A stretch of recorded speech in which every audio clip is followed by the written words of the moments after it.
News one India और मैं हूं आपके साथ सपना शर्मा। घोसी उपचुनाव की मतगणना जारी है। 16वें राउंड का रुझान सामने आया है। सुधाकर सिंह ने लगातार बढ़त बनाई है। सुधाकर सिंह 22,000 वोटों से आगे है। न्यूज़ वन इंडिया पर उपचुनाव की पल पल की अपडेट और आपको बता दें कि अंत तक बने रहिएगा क्योंकि सबसे तेज और सबसे सटीक नतीजे न्यूज़ वन इंडिया पर आपको मिलेंगे। लेकिन इसी बीच आपको बता दें कि सुधाकर सिंह लगातार आगे बढ़त बनाते हुए नजर आ रहे हैं। जीत की ओर जाते सुधाकर सिंह नजर आ रहे हैं। 22,000 वोटों का अंतर हो चुका है सुधाकर सिंह और यहां पर आपको बता दें कि लगातार आगे बढ़ते नजर आ रहे हैं। दारा सिंह चौहान और सुधाकर सिंह के बीच में यह मुकाबला और वहीं दारा सिंह चौहान को पछाड़ते हुए कहीं ना कहीं सुधाकर सिंह नजर आ रहे हैं। 22,000 वोटों से आगे चल रहे हैं सुधाकर सिंह, ये जानकारी निकलकर सामने आ रही है। तो लगातार कई राउंड में बढ़त बनाते हुए सुधाकर सिंह नजर आए। पल पल की अपडेट न्यूज़ वन इंडिया ने आपको दिखाई और ये इस वक्त की बड़ी खबर है और बड़ी अपडेट है कि घोसी उपचुनाव की मतगणना जारी है। 16वें राउंड का रुझान सामने आया है। सुधाकर सिंह ने लगातार बढ़त बनाई हुई है। सुधाकर सिंह 22,000 वोटों से आगे हैं। न्यूज़ वन इंडिया पर उपचुनाव की पल पल की अपडेट आप तक पहुंचा रहे हैं और ये आपको बता दें कि जो मुकाबला है वो 2024 को कहीं ना कहीं प्रभावित करने वाला है। और अगर यहां पर सुधाकर सिंह जो कि लगातार जीत की ओर आगे बढ़ते नजर आ रहे हैं, उनकी अगर जीत हो जाती है और यहां पर नतीजे सामने आते हैं, सुधाकर सिंह के पक्ष में रहते हैं, तो INDIA के लिए एक बहुत बड़ी उपलब्धि होगी क्योंकि जिस तरीके से उनकी तरफ से काम किया गया है, बैठकें की गई हैं और ऐसे में बीजेपी को अब इस दौरान 2024 के लिए कड़ी मेहनत करनी पड़ सकती है। घोसी उपचुनाव हॉट सीट और इस पर सभी की नजर थी क्योंकि 2024 से पहले इसको सेमीफाइनल के तौर पर देखा जा रहा था।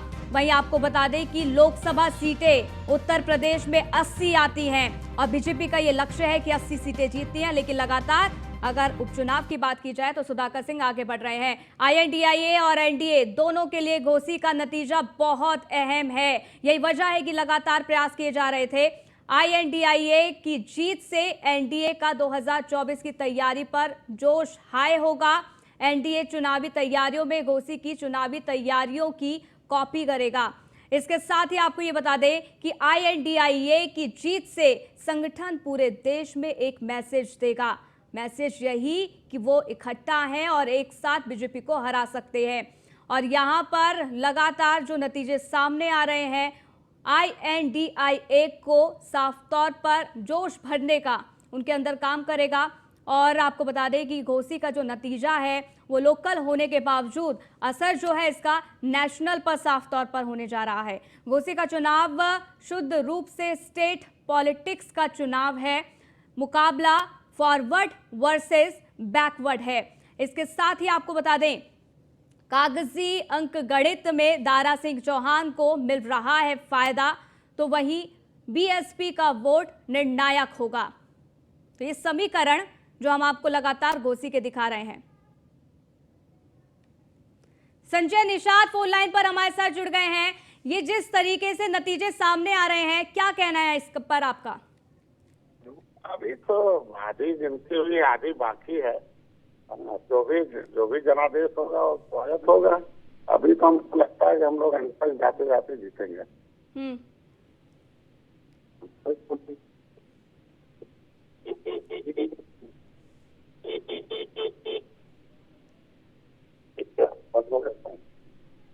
संजय जी, हाँ बोले। आपको आवाज आ रही है संजय जी? आ रही है। ठीक है। ये जो लगातार सुधाकर सिंह आगे बढ़त बनाते हुए नजर आ रहे हैं और यहाँ पर बहुत ज्यादा मार्जिन है जिसको लेकर NDA लगातार चल रहा था। तमाम तरीके की तैयारियां यहाँ पर की जा रही थी। CM योगी आदित्यनाथ एक्टिव थे, आप खुद एक्टिव थे, लेकिन जिस तरीके से नतीजे सामने आ रहे हैं ये तो अपेक्षा से उलट है। देखिए, जनता जनार्दन होती है और जनता जनादेश देती है, उसको सबको स्वीकार करना चाहिए। अब ये समय आएगा, अभी तो समय अभी आधे राउंड की गिनती है और देखिए, इंतजार करिए। हमें पूरा उम्मीद है कि अंतर जाते जाते जीतेंगे हम। और रहा कि हम लोग जिस हमारे जो समुदाय के लोग हैं, जहाँ वो हमारा बक्सा खुल रहा है या हमारे लोगों का बूथ पर है, वहाँ हमें अच्छी खासी हमें वोट मिला और हम लगभग एक जानते ही होंगे, सारे लोग जानते हैं कि मेरा काम है कि जो भारत को आजाद कराने में 93 जातियों की मैं लड़ाई करता हूँ, उनके लिए जो काम किया हूँ उनके समुदाय रहेगा। और कुछ ऐसा होता है तो वो समीक्षा का काम है। अभी तो हमको लगता है कि हम लोग जीतेंगे। अभी भी आपको लगता है कि आप लोग जीतने वाले हैं, लेकिन यहाँ पर जो रुझान है वो लगातार सुधाकर सिंह के पक्ष में इस वक्त नजर आ रहे हैं। लेकिन इसी बीच संजय जी, मैं आपका एक और बयान याद दिला दूं। आपने साफ तौर पर यह कहा था कि अगर एरिया पाकिस्तान वाला होगा तो पाकिस्तान की जीत होगी। तो एक्चुअल में ये बयान इसको अन्यथा नहीं देखा जाना चाहिए। तो लोग इस तरीके का माहौल बना देते हैं कि हमारे पास ये वोट है, वो वोट है। हम खाली अपने लोगों की बात करते हैं। लेकिन साफ तौर पर संजय जी, अगर जो बयान होता है उसका लोगों पर साफ तौर पर असर पड़ता है। अगर ओपी राजभर की तरफ से भी तमाम तरीके के बयान दिए जाते हैं तो वो भी लोगों पर असर करता है। क्या आपको लगता है कि, हालांकि अभी आपने कहा है कि वेट करने की जरूरत है, वेट किया जाएगा, नतीजा परिणाम सबके सामने होगा तो देखना होगा किसकी जीत किसकी हार होगी, लेकिन इस रुझान के हिसाब से मैं आपसे ये पूछना चाहती हूँ कि आपको क्या लगता है, फिलहाल इस रुझान के हिसाब से आप जवाब दीजिएगा कि यहाँ पर अगर बीजेपी का जो प्रत्याशी है दारा सिंह चौहान जी, अगर वो पीछे जाते जा रहे हैं, उसके पीछे की वजह क्या हो सकती है? तो अब बड़ी पार्टी, बड़े भाई है भारतीय जनता पार्टी, समीक्षा होगा, देखा जाएगा जो जनादेश होगा, कहाँ कमियां हैं, और जनता के अनुरूप, जनता की भावनाओं के अनुसार हम लोग काम करते रहे हैं, आगे भी काम करेंगे और देखा जाएगा क्या उसमें कमी रहेगी, उस पर विचार किया जाएगा। जब बड़े भाई भारतीय जनता पार्टी, उसमें हम लोग ज्यादा सोचने की आवश्यकता नहीं है। हमको पूरा विश्वास है, अभी आने धीरे गिनती सारी है और जारी होगा, रिजल्ट अच्छा है। हम लोग सेवा के, हम लोग राजनीति को सेवा की भाव से है और सेवा की भाव से हम लोग जनता के बीच में और आगे भी रहें। 2024 के लिए कितनी बड़ी चुनौती बीजेपी के लिए होने वाली है? क्योंकि सुधाकर सिंह की अगर जीत होती है तो साफ तौर पर INDIA की जीत होगी, और इसी बीच यहाँ पर साफ तौर पर आपको क्या लगता है कि 2024 में कितनी बड़ी चुनौती रहने वाली है एनडीए के लिए? इससे पहले मैं 3 इलेक्शन जिता चुका हूं और अच्छे बेहतर परिणाम दिया हूं, और आगे 2024 में भी बेहतर परिणाम देंगे हम, क्योंकि हम पूर्ण रूप से हम समर्पित हैं, समाज हमारे साथ है। क्योंकि पिछली सरकारों ने समाज के साथ उपेक्षाएं की हैं, उनके साथ भेदभाव किया, शोषण हुआ है। तो इस नाते उनके लिए हम संघर्ष कर रहे हैं और सरकार से संभव है और पहल किया है। उनके लिए हमने कुछ काम भी कराए हैं, राजनीति में हमने उन्हें हिस्सेदारी दिलाई है और उनको योजनाओं में और उनके धरातल पर भी उनके शिक्षा वगैरह के लिए तमाम कार्यक्रमों में मैंने सिस्टम बनाया। तो इसलिए समाज साथ रहेगा और बहुत आबादी अच्छी खासी है और किसी विधानसभा में कम होता है, किसी में ज्यादा होता है। वहाँ हमारी आबादी थोड़ी कम थी और हम और जगहों पर हम अच्छे परिणाम देंगे और 2024 जीतेंगे, मोदी जी फिर प्रधानमंत्री बनेंगे। हम 39% होकर लक्ष्य। बिल्कुल, लेकिन आप भी जिस तरीके से एक्टिव मोड पर नजर आए थे संजय जी, सीएम योगी आदित्यनाथ खुद एक्टिव मोड पर नजर आए थे, ओपी राजभर भी वहां पर थे और लगातार प्रचार प्रसार किया जा रहा था। लेकिन जिस तरीके से ये मार्जिन नजर आ रही, मार्जिन सबसे बड़ी बात हो जाती है, 22,000 का ये मार्जिन जो कि बन रहा है, क्या आपको लगता है संजय जी कि यहाँ पर जो आप बात जनता तक पहुंचाना चाहते थे वो नहीं पहुंची? ये देखिए, हम तो हमारे पास 43 गांव थे, 43 गांव की जिम्मेदारी थी, उसमें मैंने बेहतर परिणाम है और उसमें 40 गाँव, तो अभी 3 गांव के बेहतर परिणाम नहीं थे। बाकी जगहों पर हमारे अच्छे परिणाम है, तो हम अपनी जिम्मेदारी लेते हैं कि हम परिणाम अच्छा दें, 80% के आसपास हो।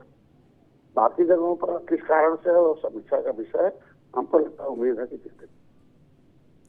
तो यहाँ पर आप परिणाम का इंतजार कर रहे हैं संजय जी, आपको अभी भी विश्वास है कि यहाँ पर दारा सिंह चौहान की जीत हो सकती है? आधे गिनती बाकी है और आधा बहुत एक राउंड में अंतिम में देखते होंगे मैच कैसे आता है और अंतिम राउंड तक जाते रहते कैसे तब दूर हो जाता है। अभी 50% के आसपास गिनती हुई है, 50% बाकी। ठीक है, और आगे अब आपकी क्या कुछ प्लानिंग रहने वाली है चुनावों को लेकर, क्योंकि ये इसको कहीं ना कहीं सेमीफाइनल के तौर पर देखा जा रहा था, आप रुकना चाहेंगे कि पहले नतीजे आ जाएं उसके बाद आप इस पर कुछ बोलें? हालांकि आपने ये भी बोला है कि तैयारियां भी की जाएंगी अगर हार का सामना यहाँ पर करना पड़ता है, तो किस तरीके की तैयारी रहने वाली है? क्योंकि बीजेपी का मकसद है इस बार लोकसभा की 80 सीटें यूपी में जीतनी है। देखिए, राष्ट्रवाद के लिए हम लोग काम करते हैं, देश के विकास के लिए, और देश में जो जनता है, निचले पावदान पर रहने वालों को विकास की मुख्यधारा में लाने का ये मेरा उद्देश्य है। इसीलिए हम लोग इसी मिशन पर 39 पार्टियों ने अपना सहमति व्यक्त की कि मोदी के नेतृत्व में चुनाव लड़ेंगे, विश्व को फिर से ताकतवर बनाएंगे, अर्थव्यवस्था को तीसरे नंबर पर लाएंगे, फिर हम जो गरीब कल्याण योजना है उसे धरातल पर ले जाएंगे, फिर उससे हम लोग निचले पावदान पर रहने वाले लोगों के लिए जितनी भी हो सकता है प्रयास करके उनको अपलिफ्टिंग कराएंगे। तो ये हम लोग काम कर रहे हैं और हर तरह से भारत को दुनिया में फिर एक पहचान बने। ठीक है, बहुत बहुत शुक्रिया संजय जी हमारे साथ जुड़ने के लिए, अपनी बातें हम तक साझा करने के लिए आपका बहुत बहुत शुक्रिया। वहीं इसी बीच देखिए लगातार जानकारी आप तक पहुंचा रहे हैं कि किस तरीके से सुधाकर सिंह लगातार बढ़त बनाए हुए हैं, और इसी बीच न्यूज़ 1 इंडिया पर पल पल की अपडेट भी हम आप तक पहुंचा रहे हैं। घोसी उपचुनाव की मतगणना जो है वो जारी है, 16वें राउंड का रुझान सामने आ चुका है और आपको बता दें कि सुधाकर सिंह लगातार बढ़त बनाए हुए हैं। जी हां, आपको बड़ी जानकारी दे रहे हैं, सुधाकर सिंह 22,000 वोटों से आगे चल रहे हैं। न्यूज़ 1 इंडिया पर उपचुनाव की पल पल की अपडेट आप देखते रहिए और आपको बता दें कि सबसे सटीक नतीजे न्यूज़ 1 इंडिया पर आप देखेंगे, सबसे पहले ये नतीजे देखेंगे, इसलिए अंत तक बने रहिएगा। सुधाकर सिंह ने लगातार बढ़त बनाई है, लगातार आपको दिखा रहे हैं राउंड पहले से ही, क्योंकि यहाँ पर सुधाकर सिंह बढ़त बनाते हुए नजर आ रहे थे। हालांकि राउंड 1 राउंड में और राउंड 2 में यहाँ पर सुधाकर सिंह और दारा सिंह चौहान के बीच में कांटे की टक्कर नजर आ रही थी, लेकिन जैसे जैसे आगे की तरफ राउंड बढ़ते गए सुधाकर सिंह के बीच का यहाँ पर जो मार्जिन था वो बढ़ता गया और अब यहाँ पर आपको बता दें कि सुधाकर सिंह 22,000 वोटों से आगे चल रहे हैं। लगभग जीत के बेहद करीब है सुधाकर सिंह, लेकिन यहाँ पर बीजेपी को अभी भी विश्वास है कि नतीजे कुछ भी आ सकते हैं, बीजेपी की जीत होगी, लेकिन साफ तौर पर अगर सुधाकर सिंह की यहाँ पर जीत होती है तो INDIA गठबंधन की जीत होगी। और यहाँ पर आपको बता दें कि जिस तरीके से तैयारियां की जा रही थी, बीजेपी को अब लोकसभा चुनाव के लिए और भी ज्यादा कड़ी मेहनत करनी पड़ेगी। मनीष मिश्रा हमारे संवाददाता जुड़ गए घोसी से, ज्यादा जानकारी उनसे लेते हैं। मनीष, क्या अपडेट फिलहाल निकलकर सामने आ रही है, क्योंकि जीत की और लगातार आगे बढ़ते हुए सुधाकर सिंह नजर आ रहे हैं? मनीष,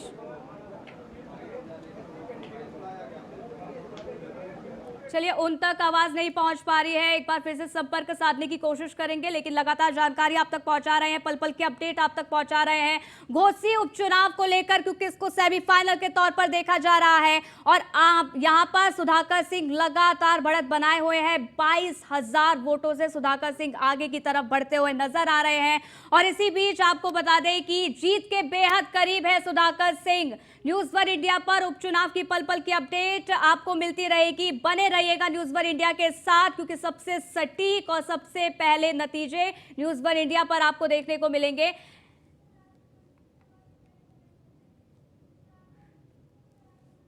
सुधाकर सिंह पूर्व राज्य मंत्री हमारे साथ जुड़ गए हैं, बहुत बहुत स्वागत है आपका न्यूज़ 1 इंडिया पर। यहां पर इस रुझान को लेकर आपका क्या कुछ कहना है? सुधाकर सिंह लगातार बढ़त बनाए हुए हैं। देखिए, ये जनमत की आवाज है, जनता की आवाज है, और ये तो एक एग्जाम्पल है। उत्तर प्रदेश में जितनी बर्बरता इस चुनाव में करी है, जितनी बर्बरता भारतीय जनता पार्टी ने लाठी से, डंडे से, पुलिस से करी है, उसके बावजूद भी जनता सत्यता का साथ और विकास का साथ देना चाहती है कि हाँ, समाजवादी पार्टी के शासनकाल में विकास हुआ है। उससे बढ़ चढ़कर लाठी डंडा खाने के बाद जनता इतने अच्छे बहुमत से जिताने जा रही है कि भारतीय जनता पार्टी के लोग देखते रह जाएंगे कि आखिर क्या है। ये इंडिया गठबंधन की जीत है।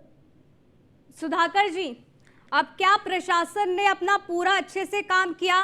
क्योंकि यहाँ पर अखिलेश यादव के द्वारा, सपा के द्वारा लगातार ये आरोप लगाए जा रहे थे कि ये जो चुनाव लड़ रहा है वो प्रशासन लड़ रहा है, अधिकारी लड़ रहा है, वोटरों को वोट नहीं डालने दिया जा रहा है जो सपा के समर्थक हैं। अब इस पर क्या कहना है आपका? क्योंकि नतीजे सुधाकर सिंह लगातार आगे बढ़त बनाए हुए हैं, क्या आपको लगता है कि अब सिस्टम ने जो काम किया है वो अच्छे से किया है? अभी आपने संभवतः हमारा वक्त ध्यान से नहीं सुना। हम जो कह रहे थे वो यही कह रहे थे कि पुलिस के बल पर जितनी पुलिस ने बर्बरता की, तानाशाही दिखाई, और उस तानाशाही के बावजूद भी जनता पीछे नहीं हट रही है, तो इससे स्पष्ट हो रहा है कि 2024 में भारतीय जनता पार्टी कोई सा भी हथकंडा ना अपनाए, क्योंकि इस चुनाव में भारतीय जनता पार्टी ने ट्रायल किया है। इस चुनाव को करा के भारतीय जनता पार्टी ने ट्रायल किया है कि प्रशासन के दम पर हम जीत सकते हैं या नहीं, लाठी के दम पर जीत सकते हैं या नहीं, धन बल के दम पर जीत सकते हैं या नहीं। लेकिन जनता ने सबको दरकिनार करते हुए समाजवादी पार्टी को भारी मतों से जिताने का संकल्प लिया है पूरे प्रदेश में। घोसी की बात नहीं, पूरे प्रदेश में लिया है, और ये परिणाम 2024 में आपको देखने के लिए मिलेगा। ठीक है, लेकिन यहाँ हमारे साथ कैबिनेट मंत्री और निषाद पार्टी के अध्यक्ष संजय निषाद भी जुड़े थे। उनकी तरफ से साफ तौर पर यह कहा गया है कि अभी इंतजार करने की जरूरत है, उनको अभी भी विश्वास है कि बीजेपी की यहाँ जीत होगी। लोग हैं, ये बिकाऊ लोग हैं, बेपैंदी का लोटा कहते हैं ना, जैसे संजय निषाद हुए, ओपी राजभर हुए, ये बेपैंदी के लोटे हैं, इनका कोई अस्तित्व और इनका नहीं है। अगर लाइन पे ले सकती हो तो लीजिए, मैं सामने कहूंगा। इन्होंने हमारे समाज को गुमराह किया है, समाज को बेचने का काम कर रहे हैं। इनका स्वार्थ चलना है, निजी स्वार्थ में समाज को गड्ढे में धकेलने का काम सिर्फ और सिर्फ संजय निषाद और ओपी राजभर ने किया है, और किसी ने नहीं किया है हमारे समाज को। ये जो लगातार सुधाकर सिंह जीत की और आगे की तरफ बढ़ रहे हैं, ये कहना गलत नहीं होगा क्योंकि 22,000 वोट से वो आगे लगातार चल रहे हैं। क्या लगता है, किसको श्रेय आप देना चाहेंगे इसका? देखिए, इसको श्रेय पूरी जनता को है, आदरणीय राष्ट्रीय अध्यक्ष जी को है, और समाजवादी पार्टी की जो नीतियां हैं उनको श्रेय जाता है कि समाजवादी पार्टी गरीब, किसान, मजलूम की पार्टी है और सबका हक अधिकार दिलाने के लिए संघर्ष करती है। इसलिए समाजवादी पार्टी के राष्ट्रीय अध्यक्ष व राष्ट्र नेतृत्व को इसका श्रेय जाता है और सभी कार्यकर्ताओं को जाता है। लेकिन जो बात आपने अभी कही वो बहुत अच्छा प्रश्न था, और मैं संजय निषाद से खुली बहस करने का इच्छुक हूं, क्योंकि आरक्षण के नाम पर समाज को गुमराह किया। अपने बेटे को पार्लियामेंट भेजा जाता है, अपने आपे को एमएलसी बनाया जाता है, अपने एक बेटे को विधायक बनाया जाता है, अपने आपे को कैबिनेट बनाया जाता है, और समाज को गड्ढे में डालने वाले ये लोग, समाज को गुमराह करने वाले लोगों से मैं रूबरू डिबेट करना चाहता हूं। चैलेंज है आपके चैनल के माध्यम से। ठीक, लेकिन अभी वो थोड़ी देर पहले ही जुड़े थे, अब उनका फोन भी कट चुका है। सुधाकर जी जरूर कोशिश करेंगे, लेकिन तो मैं भी पूछ लूंगा। ठीक है, फिलहाल के लिए आपको लगा लीजिए। ठीक है, फिलहाल ओपी राजभर को ले लीजिए, ओपी राजभर को ले लीजिए, वो भी बहुत बड़े समाज के हितैषी बनते हैं। ठीक है, कुछ समय बाद हम आपसे जुड़ने की पूरी कोशिश करेंगे और उस समय हम लेंगे, संजय निषाद जी को भी लेने का पूरा प्रयास करेंगे, ओपी राजभर जी को भी लेने का पूरा प्रयास करेंगे। और फिलहाल के लिए आपका बहुत बहुत शुक्रिया हमारे साथ जुड़ने के लिए, अपना समय देने के लिए। बहरहाल लगातार देखिए जानकारी दे रहे हैं किस तरीके से यहाँ पर लगातार सुधाकर सिंह बढ़त बनाए हुए हैं। मनीष मिश्रा हमारे संवाददाता वहां से बने हुए हैं, पल पल की अपडेट दे रहे हैं। मनीष, फिलहाल क्या कुछ अपडेट है?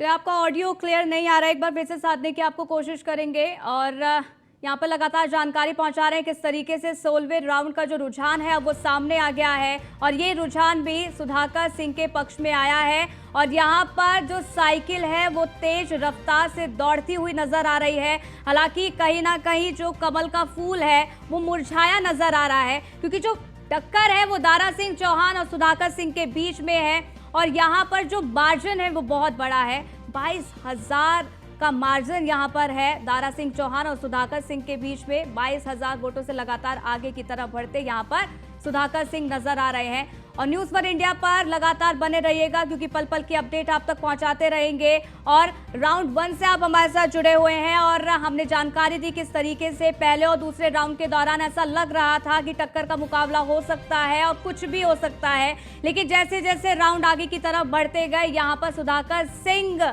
कहीं ना कहीं आगे बढ़ते हुए नजर आए हैं। और 16वें राउंड का जो रुझान है वो सामने आ गया है, जो कि लगातार आपको ये जानकारी दे रहे हैं।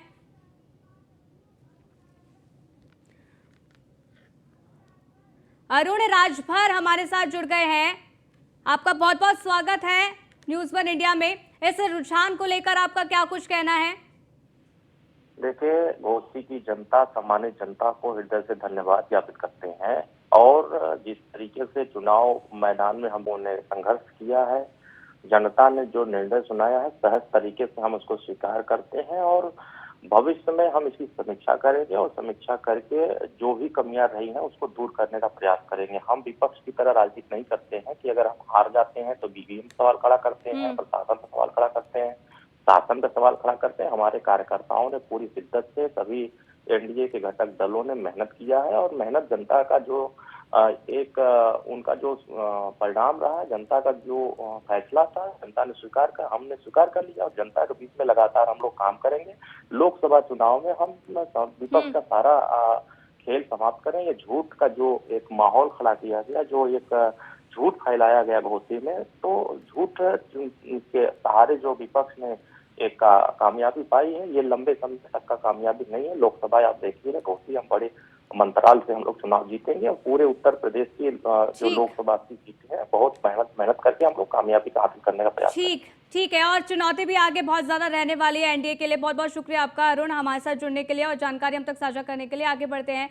बागेश्वर उपचुनाव में बीजेपी प्रत्याशी की जीत, ये बड़ी खबर है, जहां बीजेपी की पार्वती दास ने चुनाव जीता है। कांग्रेस के बसंत कुमार 2400 से अधिक वोट से हारे हैं। सीएम पुष्कर सिंह धामी ने जनता का धन्यवाद किया है और आपको बता दें, सीएम पुष्कर सिंह धामी जब चुनाव प्रचार का आखिरी दिन था, उसके 2 दिन वो लगातार एक्टिव मोड पर नजर आए थे और वहां पर लगातार जनसभाएं वो कर रहे थे, लोगों से रूबरू हो रहे थे और यही नतीजा है कि यहां पर पार्वती दास की जीत हुई है। हालांकि एक इमोशनल कार्ड जरूर बीजेपी की तरफ से खेला गया था, क्योंकि चंदन रामदास, उनका निधन होने के बाद उनकी पत्नी पार्वती दास को उन्होंने प्रत्याशी के तौर पर मैदान पर खड़ा किया था और अब यहां पर पार्वती दास की जीत हो गई है। कांग्रेस के बसंत कुमार 2400 से अधिक वोट से हारे हैं। हालांकि मार्जिन इतना ज्यादा बड़ा नहीं है, लेकिन यहां पर कड़ा मुकाबला जरूर दिया गया, लेकिन इसी बीच यहां पर जीत हो गई है पार्वती दास की। तो ये बड़ी जानकारी आप तक पहुंचा रहे हैं। बीजेपी की पार्वती दास ने चुनाव जीत लिया है और ये बड़ी खबर आप तक हम पहुंचा रहे हैं। कांग्रेस के बसंत कुमार 2400 से अधिक वोट से हारे हैं। सीएम पुष्कर सिंह धामी ने जनता का इसको लेकर धन्यवाद किया है।